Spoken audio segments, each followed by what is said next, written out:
রবিবার সাত সকালে ঘূর্ণিঝড়ের ব্যাপক তাণ্ডব লক্ষ্য করা যায়। ভূতনির বাঁধের দুপাশে থাকা বড় বড় গাছ ভেঙে পড়ে রাস্তার উপর। তছনছ হয়ে যায় গোটা এলাকা। একের পর এক বহু সংখ্যক গাছ ভেঙে পড়ায় বিচ্ছিন্ন হয়ে গেছে যোগাযোগ ব্যবস্থা।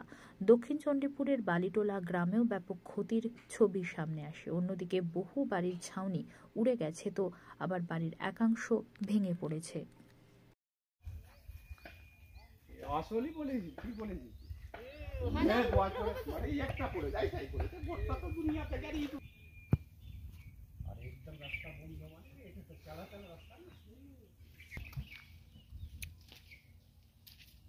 সব কেটে কেটে নিয়ে এইসব পাক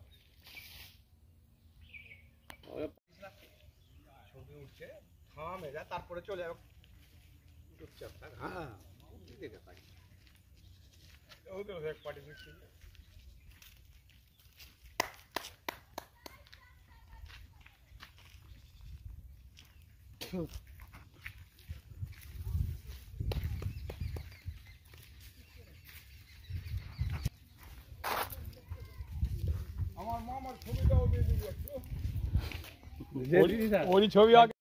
আরে খুবই ঝড় তুফান, যাকে বলে ঘূর্ণিঝড়। দেখছেন না, একদম রাস্তা জাম হয়ে আছে, তার ফার সব ছিঁড়ে টিড়ে সব ফেলে দিয়েছে একদম। এটা কোন জায়গা?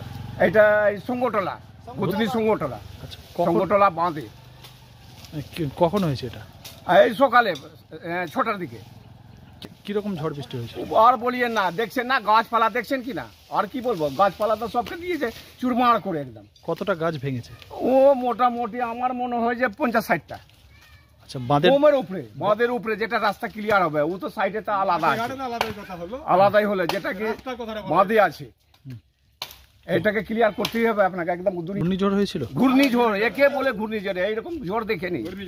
বাপরে, বাড়ি ঘর সব উড়িয়ে দিয়েছে। তো ওইদিকে কত গাছপালা পড়েছে, এদিকে ওই সাইডে অনেক গাছ পড়েছে, এগুলো সব বাঁধের পড়েছে, আর এইদিকে পাবলিকেরও পড়েছে। সরকারি গাছ এগুলো? হ্যাঁ, সরকারি। এখনো পর্যন্ত কি রাস্তা পরিষ্কারের কোনো ব্যবস্থা করা হয়েছে? এখনো কোনো ব্যবস্থা হয়নি। তো বড় বাবু এসেছিল, আমাদেরকে ডাকলো কি দেখো তোমরা আমার কাছে আসো, রাস্তা তো ক্লিয়ার করতেই হবে। আচ্ছা, ওই গিয়েছে আমার ছেলেটা। কতক্ষণ ধরে যাতায়াত বন্ধ আছে এই রাস্তায়? ওই 6টা থেকে, সন্ধ্যা 6টা থেকে একদম বন্ধ, কেউ যেতে পারছে না একদম। এই রাস্তা দিয়ে কোথায় কোথায় করে? এটা তো পুরা ধরে এলেন কি, পুরা ভূতনির রাস্তা এইটা। ব্রিজের কাছে যাবে তাহলে মালদা যাবে, কলকাতা যাবে, ও আলাদা ব্যাপার, কিন্তু এটা পুরা ভূতনির রাস্তা একদম। যাতায়াত বন্ধ? যাতায়াত একদম বন্ধ। আপনার নামটা বলবেন? আমার নাম শেখ একরামুল।